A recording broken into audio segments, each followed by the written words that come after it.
Welcome back to the Andrew Tate Show by GSMC Sports. Before the break, we were covering Game 3 between the Dallas Mavericks and the Minnesota Timberwolves. We are going to move on to Game 3 between the Boston Celtics and the Indiana Pacers. Before we do that, though, I do want to remind you that we do get questions and comments that come in during the show, and we would love to engage with those. If you want your question and comment to be seen and addressed on air, please go to GSMCPodcast.net. You can leave a tip or a donation that ensures that your question, comment gets to the top of the list, and we are alerted so we see that and we can answer that question. Again, that is GSMCPodcast.net.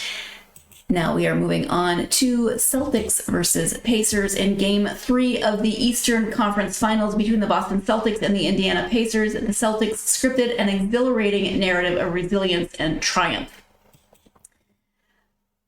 Initially facing an imposing 18-point deficit midway through the third quarter, the Celtics found themselves in a precarious position. However, spurred on by the indomitable spirit of their players, particularly Jrue Holiday and Al Horford, the Celtics orchestrated a remarkable comeback that will be etched in basketball lore. Jrue Holiday, despite being initially sidelined due to illness and labeled as questionable, emerged as the epitome of clutch performance in Game 3. His unparalleled display in the final quarter showcased nerves of steel as he orchestrated a flawless offensive surge, scoring 9 points without missing a single shot. Moreover, his game-sealing steal from Andrew Nembhard in the dying moments not only secured the victory for the Celtics, but also underscored his defensive prowess and ability to thrive under pressure. Alongside Holiday's heroics, the Celtics drew immense strength from the veteran leadership of Al Horford. Horford's historic shooting performance, highlighted by his 7 three-pointers, not only fueled Boston's offensive resurgence, but also etched his name in the annals of NBA history. His pivotal contributions, coupled with his invaluable experience, served as a guiding light for the Celtics during their darkest moments on the court. Despite facing adversity, the Celtics showcased unwavering resolve and unity, epitomizing the essence of championship-caliber teams. Head coach Joe Mazzulla's strategic acumen and the collective determination of the players propelled Boston to overcome seemingly insurmountable odds. Furthermore, the Celtics' defensive prowess, characterized by timely blocks and steals, played a pivotal role in stifling the Pacers' offense and turning the tide of the game in their favor. Looking ahead, the Celtics are poised to capitalize on their momentum and close out the series, aiming to secure their ticket to the NBA Finals. Their resounding victory in Game 3 not only reaffirms their status as contenders, but also underscores their unwavering belief in their ability to overcome any obstacle on their quest for championship glory. As the Celtics gear up for the next chapter in their playoff journey, they carry with them the lessons learned from their triumph over adversity, knowing that their resilience and determination will continue to be their greatest asset on the path to greatness. All right, so our second Game 3 discussion of today's episode. How are you feeling about this one? Okay, now this is the game. This series here, if you're a Pacers fan, you have to be sick. You have to be sick, absolutely sick. You look at Game 1. They should have won Game 1. This is one of those series you're looking around and you're like, we should have had that one. They should have won this one last night. You cannot when you're in an Eastern Conference final with a team that is absolutely the superior team in the Boston Celtics, and you look around and you're saying, we should be looking at, we're up 2-1, and instead you're down 0-3, that is soul crushing, absolutely soul crushing. And you look around and you're like, Jason Tatum, despite everything that they've done, Indiana's played, a great series. And you look around and you're just like, Jason Tatum has just been more than they can handle. 36 points, 10 rebounds, and 8 assists. I mean, it's just, man. And then you look at the back, with Tatum and Brown, you're expecting Tatum and Brown to go up. Brown, 24 points. That's expected. But then the big one, this is the big one right here. And that is to look around and Al Horford. That's the one I wasn't expecting. No one was expecting that. 23 points from Al Horford was, I mean, everyone's talking about the old man. But you look around and he was 8 from 14 from the field. But the big one was the 7 3-pointers. Al Horford nailing the 7 3-pointers. That was the game right there. They had an 18-point lead, and the Celtics overcame that 18-point lead to win the game, and it's over. You look at this situation, and you look at this series, and you're looking around, and you're just saying, what else can we do? We should be up, but instead of being up, we're down. We're down with, we're down with 3 games. The 3 games is 0. Defensively, the Celtics are too much.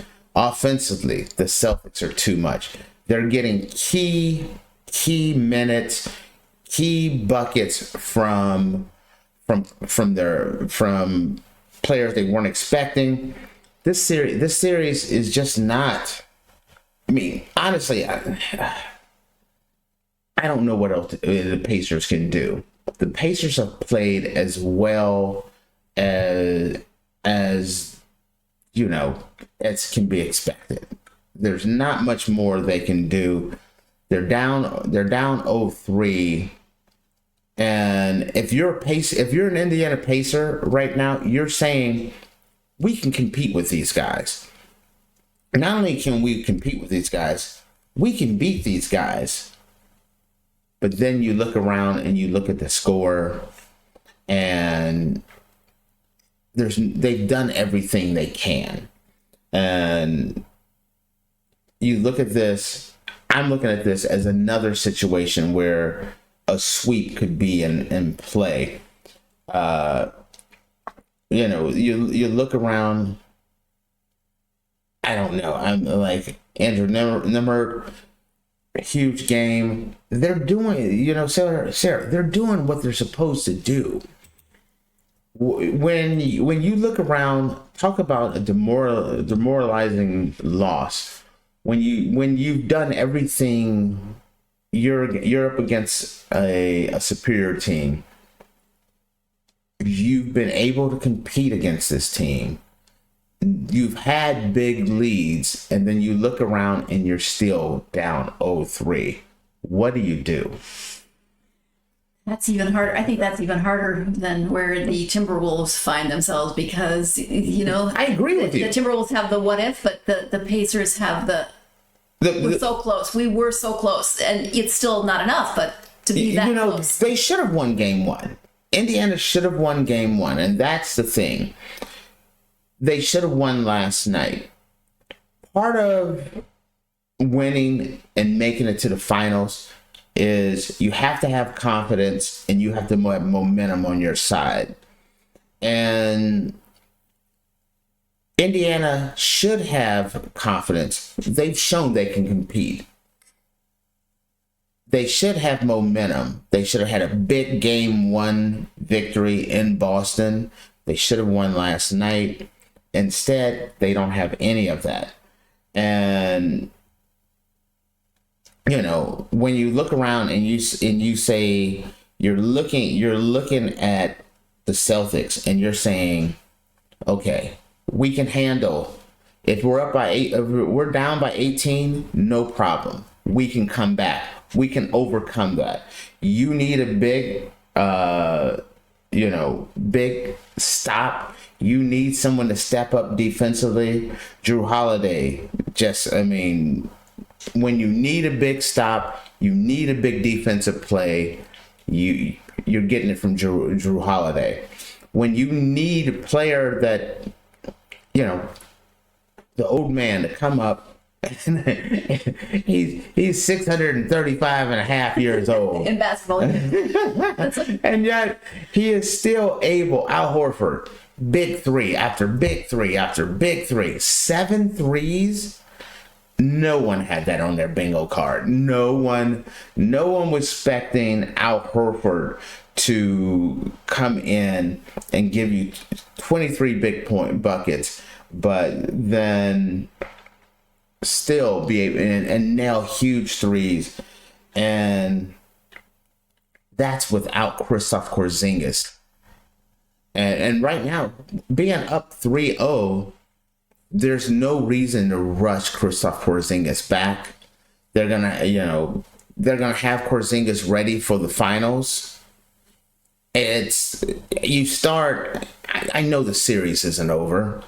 I know the Minnesota series isn't over. But you look around and I'm starting to think Kyrie Irving versus the Celtics in the finals, Luka versus the Celtics. It's already starting to write itself. I'm already starting to look to the future of the finals, what's going to happen in the finals, because I look at both of these series, I look at them as both being over. No team has, what was, do you remember what the record was about being down 0-3? I would have to. You mean that's what, like, wild guess? It was a lot. Has anyone ever come back down from 0-3? I can't even remember.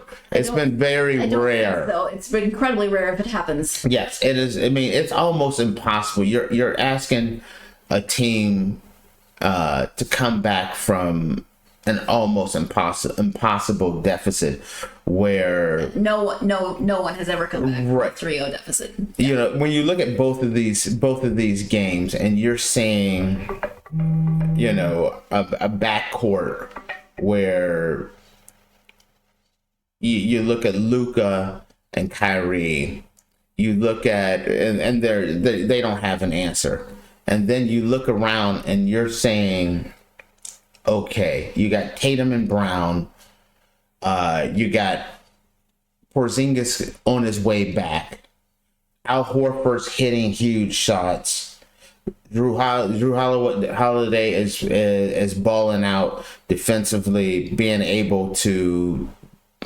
do what he's done. There's not a lot of things that can be changed for Indiana. I look around at Indiana, and when you look at this series, when you look at both of these series before the series, I'm like, man, this has been an exciting playoffs. I'm shocked because all the big names are gone, and it's been kind of disappointing. Mm-hmm. Where is the drama of the big comeback? The upset win? It's just been, you know, 0-3, and that's what you have there. I think you got all your shocks early in the playoffs. Yes. And now it's just sort of evened out. Yeah, it's just kind of been, it's been kind of a letdown for me. I mean, even though this has been, both of these series have been exciting, they've also been a bit of a letdown. All right, well, we are going to take our next break. When we come back, we'll be switching to college football, more on that $2.8 billion deal and what it might have to do with March Madness. So stay tuned. You're watching the Andrew Tate Show by GSMC Sports, and we will be right back.